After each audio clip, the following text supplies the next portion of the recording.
This video is sponsored by Squarespace. More about them later. I did a hardcore Nuzlocke of Pokémon Violet using only normal type Pokémon. In a Nuzlocke, if a Pokémon faints, it's dead forever, and I can only catch one Pokémon per route. The rest of my standard hardcore Nuzlocke rules are shown here, but because there are so many normal types in this game, let's add 2 more extra rules to make things a little harder. No setup and no terastallization. We'll be following these rules until the final fight against AI Turo, so let's get right into it. As I begin my studies at the UVA Academy, Professor Clavel gives me the choice of 3 starters. None of them are normal type Pokemon, but I pick Quaxly so that my rival Nemona will have Fuecoco. He's a rotund little cutie right now, but once he becomes a terastallizing Skeledirge, he'll be a massive threat to my normal types. After some more cutscenes, it's off to Poco Path where I catch my very first encounter, a Lechonk named Pig. And with the official starter of the run obtained, we're off to the races. A mandatory excursion through Inlet Cave gets me a young goose named Mongoose, and in South Province Area 1, I stumble upon an adorable little Igglybuff named Ball. Don't let her unintimidating physique and tragically piss-poor stats deceive you. Ball has the spirit of a competitor, and with a little bit of love, we'll shape her into a warrior the likes of which the world has never seen. In South Province Area 2, I catch a Smoliv named Olive, and in South Province Area 3, I catch a Squawkabilly named Perot. As with many forgettable single-stage normal types before her, Perot will be indispensable for the early game before becoming immediately dispensable in the mid-game. With her solid physical attack stat and access to Stab Aerial Ace, she destroys Katie's bug types to net us the very first gym badge of the run. In preparation for the fight against the Titan Cloth, I evolve Ball into Wigglytuff with a Moonstone. You laughed at her when she was an Igglybuff, but that was many moons ago. So long ago I can barely remember it. And now look at her, the perfect killing machine. With a ruthlessness rarely seen throughout history, she murders Cloth like she's a patron at an all-you-can-eat seafood buffet. Cloth doesn't stand a frickin' chance against her mighty grass knots, especially after he foolishly gives us a competitive boost with Rock Tomb. Like a pack of piranhas in a feeding frenzy, Ball shreds Cloth to pieces in no time flat, and the first Titan of Paldea is conquered. This means I can head to Artizone and face off against the second gym leader, Brassius. He's usually one of the trickier gym leaders in the game, since Sudowoodo is a tough Pokemon to safely break through. Fortunately, Perot can do decent damage with super effective aerial aces, and with some systematic switching, she can also lower Sudowoodo via Intimidate cycling. It risks more than a few critical hits, but eventually my team is able to successfully whittle down Truly-Woodo without any casualties, winning us the second gym badge. That means that the level cap is high enough to comfortably hunt for a few new team members. From East Province Area 1, I catch a Cyclizar named Bike. Given her many resistances, she's one of our best possible encounters, so it's awesome to get her so early in the challenge. I also catch a pair of funny-looking horses. First, in South Province Area 5, I find a Stantler named Thick Deer, meaning that I now have 2 Pokemon for Intimidate pivoting. And in South Province Area 4, I encounter a Deerling named Skinny Deer. Only Thick Deer joins the squad for the fight against the Open Sky Titan. In fact, it's in the battle against this bomb-dropping bird where Thick Deer makes his debut. With the help of Arvin Znackley, a few stomps take care of Bombardier, and Thick Deer couldn't be more proud. Just look at that face. Happiness like that can't be bought, I'll tell you that much. The first of the 5 Team Star bosses is next, but we've got pretty perfect counters to his 2 dark types. Mongoose has evolved into Gumshoos, and after taking a Metal Claw, just kills Pawniard with a single low sweep.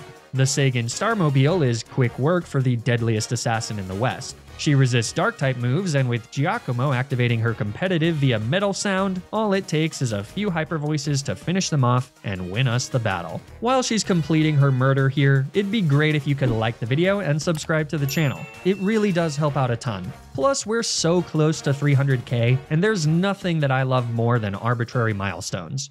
Anyways, now it's off to Levincia, and along the way I catch a Litleo named Lion. I've used a handful of these little fellas recently, and they've always been female. I thought that was weird, so I looked it up, and it turns out that Litleos are 89% female. That doesn't really matter, but I do share it because knowledge is power. And as my 4th grade science teacher has always said, a day without learning is a wasted day, because one day you'll reflect and think about all the things you wish you had learned. For me, that day was August 18th, 1985. I was held captive by a bad man who agreed to let me go if I could beat him in a game of trivia. Have you ever seen any of the movies from the Saw franchise, kids? Well, it was like that, but my captor was much less creative and just really wanted somebody to play Trivia Pursuit with him. It was all the rage back then. Did you know that 30 million copies of the game were produced between 1983 and 1985 alone? Well, now you do. So if you're ever kidnapped by a trivia-obsessed serial killer, you'll have that in your back pocket in case it comes up. Anyways, I couldn't remember what year basketball became an Olympic sport, so he shot me in the leg. Fortunately, the firing of the gun alerted a neighbor to call the police, and I was rescued. But ever since that day, I've made sure to learn at least one new thing a day. You'll never know when it just might save your life. The answer was 1936, by the way.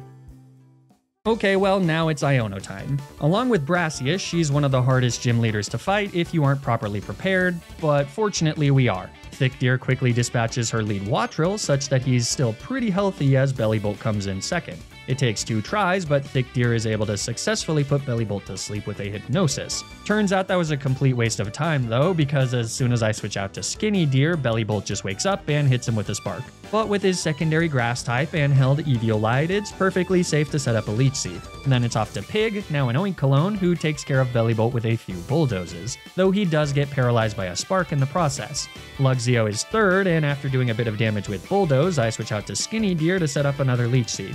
Then it's off to Bike on a now baited bite. This probably all seems a bit overly complicated for a Luxio, but the goal here was to get Bike in at as full HP as possible without risking her to a paralysis from Spark, because Miss Magius is last and threatens a potential sweep with Terra boosted charge beams that have a 70% chance to boost her special attack. With Bike in safely, she can now get off good damage with Dragon Claw before getting confused by a Confuse Ray. And from here, it's just a matter of switching her out to shake off the confusion and then back in on a resisted charge beam. With the Leech Seed damage, courtesy of Skinny Deer, one last Dragon Claw gets the KO, and the battle is won. The next few stops on our journey are a flurry of underwhelming mid-game bosses and a ton of new encounters. Against the second Team Star boss Mela, it's a sweep by ball. She goes for Rain Dance and then uses Water Pulse to deal massive amounts of damage to Mela's fire types, though it's actually Perot who comes in and finishes off the Shedder Starmobile. Side note, Game Freak, I am begging you to implement a skip dialogue button for your games. There is literally no downside to giving the players the option to skip all this, and other franchises have been doing it for years. But anyways, as usual, the Titan Orthworm is defeated by any Pokemon with a special Fire-type move. This time it's Lion. In West Province Area 2, I catch a Girafaridge named Pony. In the Asado Desert, I catch a Rufflet named and in East Province Area 3, I catch a Meowth named Cat. The 4th gym leader Kofu is dispatched without too much trouble. Olive, who's now evolved into a Dolive, is able to moderately counter his only difficult Pokemon Crabominable with the help of a held Eviolite, though super effective Rock Smashes do still hit pretty hard. But by pivoting through Ball, I can bring in Skinny Deer on a Crabhammer, who can then outspeed and wrap up the match with an Energy Ball. Now that we've got the 4th gym badge, it's off to Tag Tree Thicket, where I encounter a Greedent. Not exactly the most exciting encounter, but she's bulky enough that maybe she'll have some use. Also, I looked it up, and apparently Greedent is based off of an animal called a Squirrel? I've literally never heard of that before in my life, but people don't just make things up on the internet, so I'll take their word for it. Welcome to the team, Squirrel. That means that it's time for the fight against the 3rd star boss, Atticus. But with the seismic power of Thick Deer's dump truck ass, we can use Earthquake to plow through his Skuntank, Muck, and Revaroom.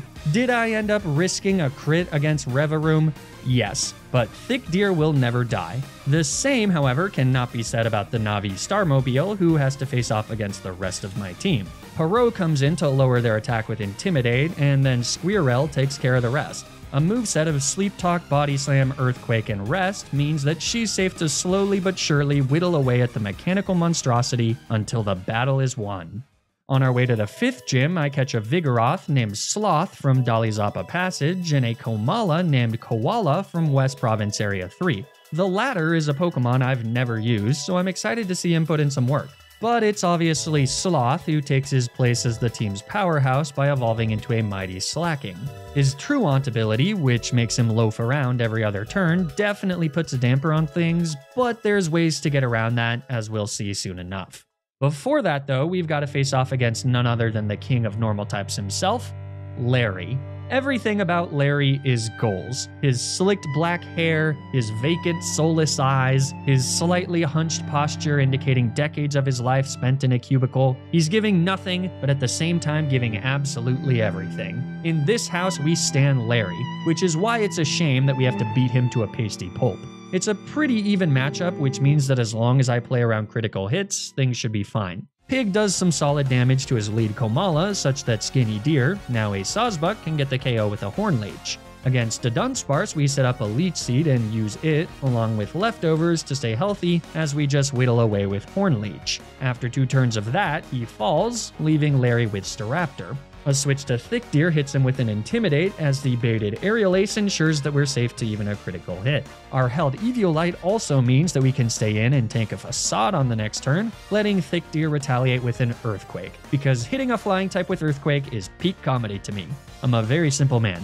Earthquake does enough damage for Sloth to come in, outspeed, and kill Staraptor with a Drain Okay, so Staraptor actually survives, but with leftovers recovery, Sloth is fine to stay in, tank a few Facades as he loafs around, and then kill Staraptor with a second Drain Punch, winning us the battle.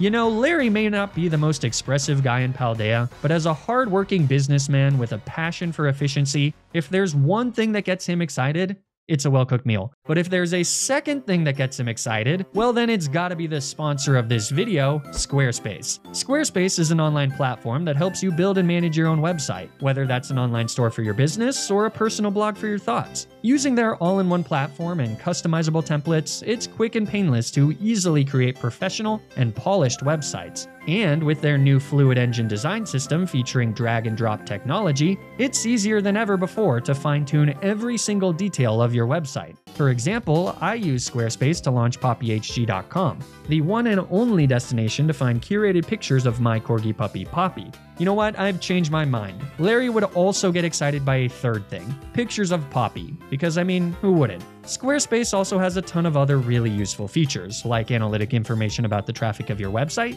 and Squarespace member areas, which can be used to connect with audiences and create exclusive members-only content. So if you're looking to start a website for your business or hobby, then you should absolutely check out squarespace.com for a free trial. And when you're ready to launch your website, you can use my custom link to save 10% off your first purchase of a website or domain. Thanks so much to Squarespace for sponsoring this video. Now, let's get back to the challenge. With the new level cap, I head to Alfornata Cavern to catch a static Dunsparce named Fat Snake. I don't know what Dunsparce is based on, and be honest, neither do you. The next gym leader is Rhyme in Montenevera, and as usual, she's not a problem. Sloth with Throat Chop and Skinny Deer with Horn Leech plow through her entire team thanks to the stat boost from the audience. The Quaking Earth Titan is another walk in the park since Sloth can spam super effective low kicks and doesn't take much damage in return. But that gets us to the fight against Nemona in Alfornata, which will go down as one of the biggest follies in Flygon HG history. Because in this battle, I made the most dangerous mistake you can make in a Scarlet and Violet Nuzlocke. I underestimated the Dirge. As usual, Nemona's first 3 Pokemon are pretty useless. Fat Snake is able to take out Lycanroc and Sliggoo without any problems. Against Pawmot, I decide to have some fun, so after Fat Snake hits him with a Yawn, I switch to Pig on a Spark that triggers his Lingering Aroma ability, which changes Pawmot's ability from Volt Absorb into Lingering Aroma. Then I switch to Sloth on Pawmot's first turn of sleep.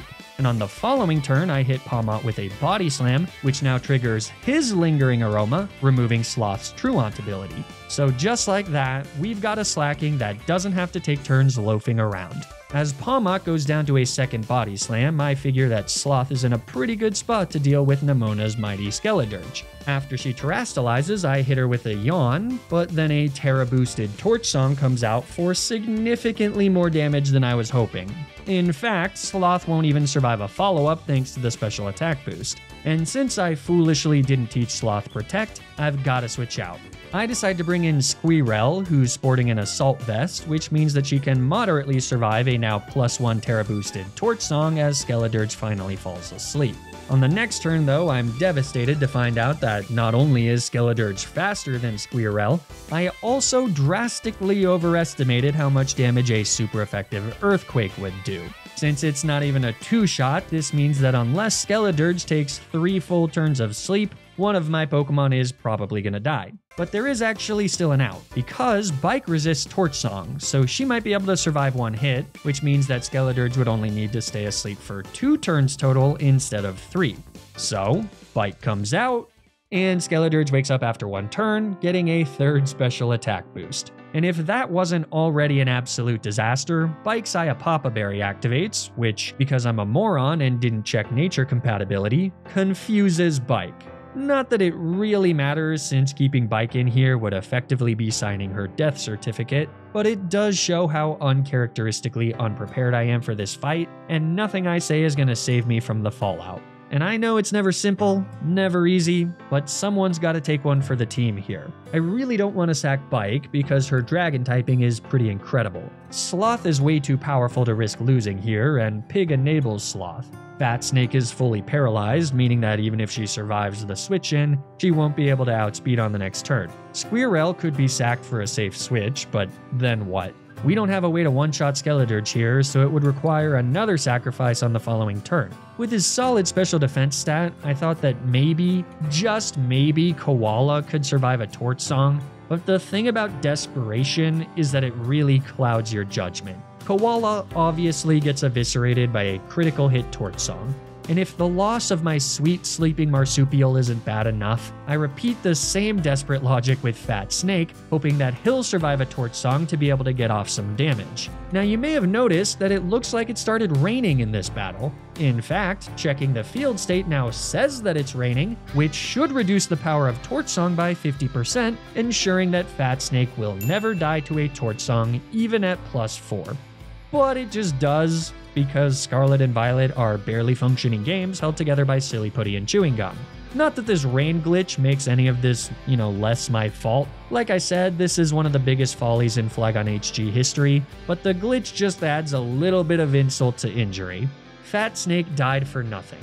And since Bike and Sloth are the only 2 of my remaining Pokemon that can actually outspeed Skeledirge, I have to bring one of them in. I decide on Bike, which means that she becomes the 3rd victim of the Alfornata massacre. Dragon Claw does a bit of damage, and then Torch Song snuffs out my dragon type. This does mean that Sloth can come in and finish Skeledirge off with a body slam, so the battle is won, and I'm free to leave and mourn the losses of this absolute travesty of a showdown. But there's a Nuzlocke lesson to be learned here. Well, 2 if you include the really obvious one ripped from the Boy Scouts of America, be prepared. But the more important and slightly less obvious lesson is that it's important to learn when to cut your losses. There was 0 reason to bring Fat Snake out when I did. I got greedy and desperately wanted to avoid sacking Bike, but had I just accepted the fact that Bike was a goner, I would only be mourning 2 deaths here instead of 3. A huge part of Nuzlocking is cost analysis, and despite this battle having several misplays, many of which originated from poor planning or a lack thereof, the death of Fat Snake is the one that I'm most frustrated with myself for. Well, except for maybe the Papa Berry confusion, because that one's just embarrassing. Nevertheless, the show must go on, and fortunately we have enough encounters to plug the gaping holes left by Koala, Fat Snake, and Bike. Compared to that massacre, the final 2 gym leaders are barely worth mentioning. A series of Dark-type attacks from Sloth, Pony, and Lion take care of Tulip Psychic-type Pokemon, and then Flamethrowers from Lion and Brick Breaks from Sloth shatter Grusha's Ice types. After that, the level cap is finally over 50, so I can head to Sokarat Trail and catch a Grafaiai named Ugly Baby. I also get a Staraptor named Bird from Casseroya Lake. And these 2 pickups both join me in the fight against the 4th Team Star boss with his fairy types. Ugly Baby is the main heavy hitter though. With a wide lens boosted Gunk Shot, we're able to one-shot his lead Azumarill. A more accurate Poison Jab is enough to one-shot his Wigglytuff, and then it's back to Gunk Shot against his heftier Daxbun. Ugly Baby isn't bulky enough to tank a Steel Roller from the Roochbox Starmobile, so I switch out to Lion.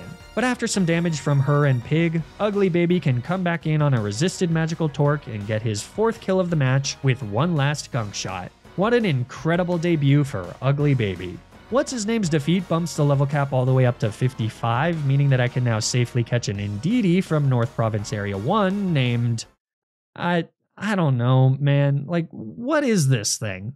Anyways, for the last encounter of the playthrough, I catch an Ursaring named Bear from North Province Area 2. The False Titan Dondozo in Casseroya Lake is quick work for Olive, who has now fully evolved into Arboliva. With an Assault Vest and recovery from Giga Drain, she's also safe to take out the True Titan Tatsugiri. Which means it's back to North Province Area 2 to conquer the final Team Star boss, Eerie. Obviously, her fighting types pose a pretty significant threat to my squishy normal types, but by this point I've caught enough Pokemon with secondary typings that 5 of my 6 teammates only take neutral damage from fighting type attacks. My lead into Eerie's Toxicroak is, I don't know, man. Toxicroak starts with a Sucker Punch, which fails as I set up a Psychic Terrain. With the Terrain, priority moves are blocked, so I don't know man is free to outspeed and kill Toxicroak with a Psychic on the following turn. Lucario is second and goes down to a Flamethrower from Lion, who's safe to come in on a soft Dark Pulse. Eerie's 2 monkeys are next, so it's off to Bird on a pretty nasty close combat, though an Intimidate attack drop reduces the damage a bit. But now that she's out, an Acrobatics is enough to knock out both Passimian and Annihilate in one shot apiece. That just leaves the Cave Starmobile, who loves setting up with Shift Gear. Fortunately, Intimidate pivots between Perot and Bird keep things in check, and I don't know man is able to come in and get the kill with 2 Psychics, winning us the battle against the last Team Star boss.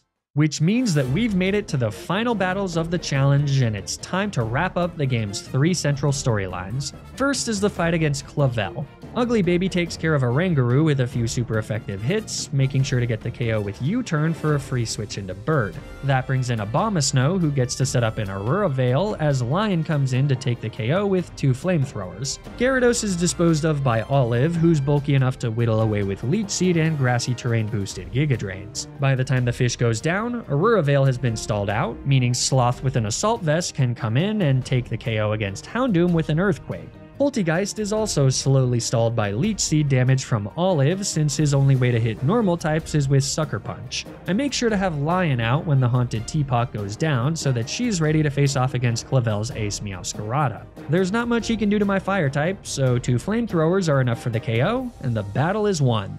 So now it's off to the Pokemon League. While you can change your team between fights, tradition dictates that I use a single set of 6 Pokemon, so here they are leveled up to level 60 so that we hopefully don't blow past the level cap of the next set of boss battles. Without any further ado, let's get her done. Rika is first and pretty easy since I don't know man can learn Energy Ball. Whiscash is an easy one-shot. Dugtrio is also a one-shot, though we do have to tank an Earthquake that would have killed with a crit. Oopsies. Camerupt is third, so Ball comes in to get the KO with a Water Pulse, though she does fall asleep from a yawn as a result. Donphan has Sturdy, but by switching to Sloth and damaging with Body Slam, Olive can come in and take the kill with a Giga Drain. Which means that last is Clodsire, but by generously removing his poison typing with a terastallization, Olive is free to knock him out with a few energy balls, winning us the battle. Poppy is next, but as usual, her steel types are trivialized by pretty much any fire type. Lion gets the one-hit KO on all of her first 4 Pokemon, save for Magnezone because of Sturdy. As a result, the bundle of magnets gets off a light screen before going down, so Poppy's final Pokemon, Tinkaton, is pretty safe to my Flamethrowers. Fortunately, Tinkaton is a bit lacking when it comes to raw power, so we can just stay in, hit a Flamethrower, and tank a Stone Edge. Then, Sloth just comes in and wraps things up with a super effective Earthquake. That's 2 down.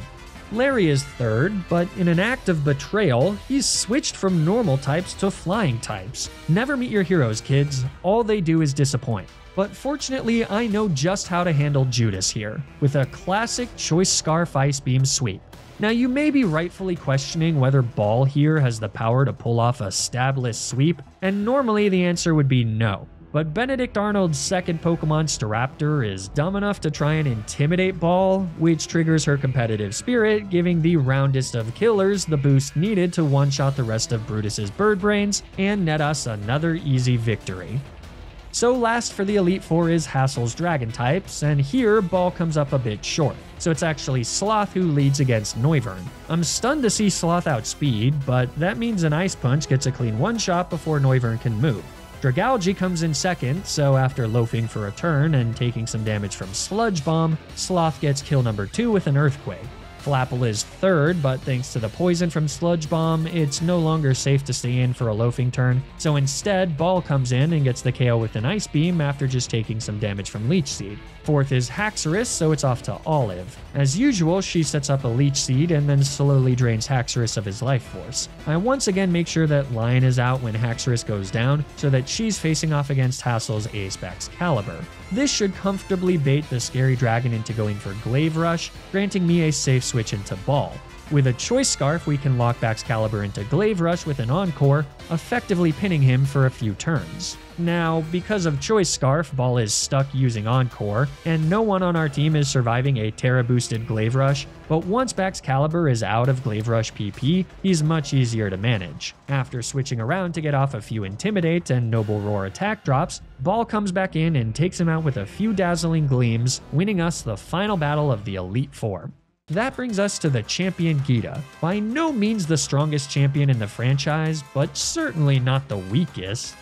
Actually, there's a decent argument for Geeta to be the weakest. Her team is quite poorly balanced. Sloth comes out first to throat chop Espathra for the one-shot. Avalugg is second and gets melted by a flamethrower from Lion. King Gambit also falls to a flamethrower, which leaves Geeta with the back half of her team. Vuvuzela is easily taken out by Olive. Go-Go gets killed by a combination of U-turn from Bird and Psychic from I Don't Know Man, and then even though Glamora doesn't go down to a single energy ball from I Don't Know Man, an Assault Vest ensures that we can tank any attack in retaliation. So with one last energy ball, Glamora falls and Geeta is defeated. But thankfully that's not the end of the game, because that would be pretty dang underwhelming. There's still a few more fights, and with the distance between level caps shrinking, I gotta be a little careful about not overleveling. Penny, the secret boss of Team Star, is next on the chopping block. Her Umbreon is taken out by a close combat and U-turn combination from Bird. Bear makes her debut as Flareon comes in second. A single Earthquake is all that's needed to fell the fluffy dog. Vaporeon is hard checked by Skinny Deer with Horn Leech, Leafeon is first hit by an Intimidate and U-turn from Bird, and then a Mega Horn from Skinny Deer.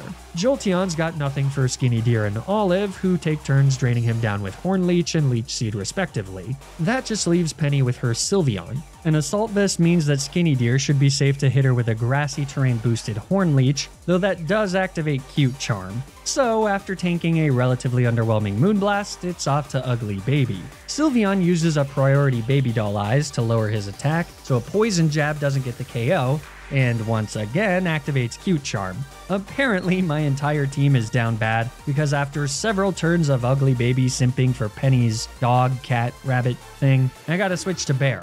With an Eviolite, she can comfortably tank a Moonblast, so at long last, we hit Sylveon with a Facade, closing out the Starfall Street storyline. Which means it's time to wrap up the Path of Legend storyline with a final fight against Arven. His lead Greedent is easy pickings for Bird with a close combat. Garganical is second, so it's off to Olive as the Lug goes for a soft Stone Edge. Sadly, he's fast enough to set up Stealth Rocks before we can snipe him off with a Giga Drain. Scovillain is third, so I switch to Lion on a Fire Blast. A critical hit Flamethrower is enough for the KO on the following turn, bringing in Toadsquirrel fourth. She too falls to a Flamethrower, and even though Cloyster only takes neutral damage from Fire-type attacks, his special defense is so low that Lion goes 3 for 3 with Flamethrower one-shots. So last is Mabosstiff. Because Ball overleveled in the Elite Four, we don't have any Dark-type resists, but at the very least we can drop Mabosstiff's attack with an Intimidate from Perot. It does risk a crit, but since Mabosstiff doesn't get it, I can do some chip with U-turn, bring Sloth in on a soft Play Rough, and then take the kill with a Drain Punch on the following turn, winning us the battle. But next is easily one of the hardest fights in the game, the final fight against Nemona to finish off the Victory Road storyline. More than in most playthroughs, this fight is especially personal, since Nemona is single-handedly responsible for all 3 deaths of the run so far. I learned not to disrespect the Dirge, but with her team at full power, this is always a scary fight. The good news is that we can get an early lead by taking out Lycanroc with a few Trailblazes. She is able to get off a Stealth Rock before going down, but with the speed boost from Trailblaze, we can now comfortably outspeed Pawmot, who comes in second, and take him out with a single Earthquake.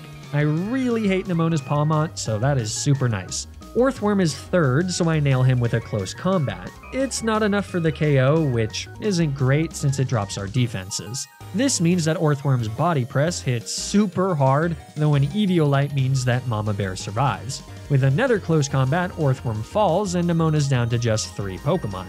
The Dunsparce is 4th, and with a somewhat risky close combat, Bear gets her 4th kill of the match. But now it's Goodra, whose moveset gives her pretty fantastic coverage. I switch to Sloth on a Dragon Pulse, revealing that a critical hit on the following turn will definitely kill him, but I risk it to lock her in with Encore. This lets me bring Ball in for free and set up a Damp Rock boosted Rain Dance so that Skeledirge is significantly less scary. But with Goodra's Encore over, I gotta switch out to I Don't Know Man on a Sludge Bomb, and it's here where I goofed. I forgot to teach I Don't Know Man Psyshock. He does still know Dazzling Gleam, which is super effective, but because Goodra's special defense is so high, Dazzling Gleam is not enough for the 2-shot. Psyshock, which uses the foe's physical defense, would have been, but without that, I Don't Know Man is up a creek without a paddle. Even with an Assault Vest, Goodra does way too much damage with now rain-boosted Muddy Waters. I have no choice but to fire off a Dazzling Gleam for more damage and watch in horror as I Don't Know Man falls. Bird comes in to avenge the death of his teammate with an Aerial Ace, meaning that it's finally time to face off against the friend killer Skeledirge. As the mighty beast terastallizes, I decide to go with all-out offense, hitting him with a nasty Brave Bird. The recoil is intense, but the rain means that Bird survives a Torch Song. And now things get interesting, because another Brave Bird will definitely get the KO, but the recoil might kill my feathered friend. Unfortunately, I don't really have much of a choice. The rest of my team isn't well equipped to deal with the Dirge at this HP. Lion can definitely come in relatively safely, but I don't think she can get the KO with one hit, and then at that point she'd be looking at a +2 Blaze boosted Skeledirge. No thank you. My best bet is to hope that Bird can survive the recoil. So, Brave Bird comes out, Skeledirge does go down, and then the battle just ends. Like the screen just fades to black. And it stays black for an abnormally long period of time. Now you could chalk that up to Scarlet and Violet's monstrously lugubrious loading times, but listening to the game audio during this black screen tells a different story. I'll play that for you now.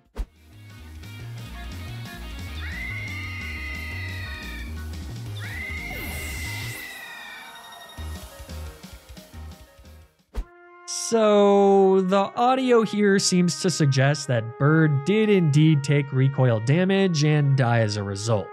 As much as I want to pretend like it didn't happen, my integrity won't allow it. And as my 4th grade science teacher always said, without integrity, you have nothing.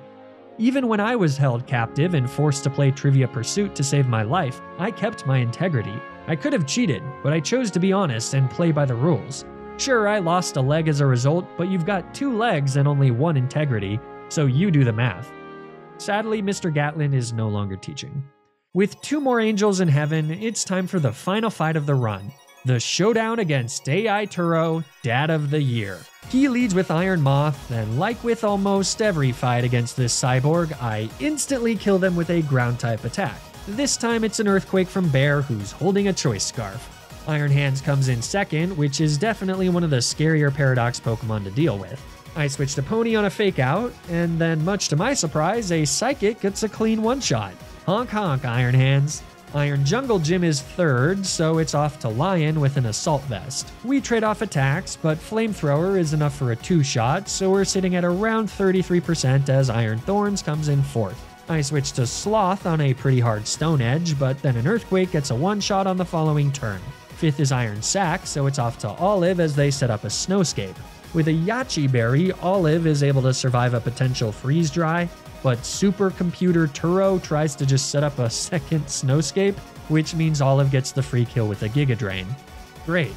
That means that Turo is left with Iron Valiant. The Fairy Fighting type is pretty terrifying, especially with that Quark Drive boost to their attack. But we can nerf that with an Intimidate from Perot, who also handily tanks a Brick Break on the switch. And then, with a mighty Brave Bird, Perot takes out Iron Valiant in 1 shot, winning us not just the battle, but the entire run. With that, another Scarlet and Violet Monotype Nuzlocke comes to an end. Let me know what monolike you'd like to see next in the comments down below. And as always, thanks so much for watching. If you enjoyed watching, it'd be great if you could like the video and subscribe to the channel. Or don't, I don't know. But I do know that you should follow me on Twitter and Twitch to keep up with streams of my future ROM hack challenges. You should also subscribe to my highlights channel to get highlights of the challenge I'm currently streaming before it's cut down to a video on the main channel. And you should consider subscribing to my Patreon or becoming a channel member on YouTube, which are the best ways to directly support the channel. The links to everything are in the description down below. Stay tuned for more Nuzlocke videos, and until then, remember to always, always, always play around the critical hit.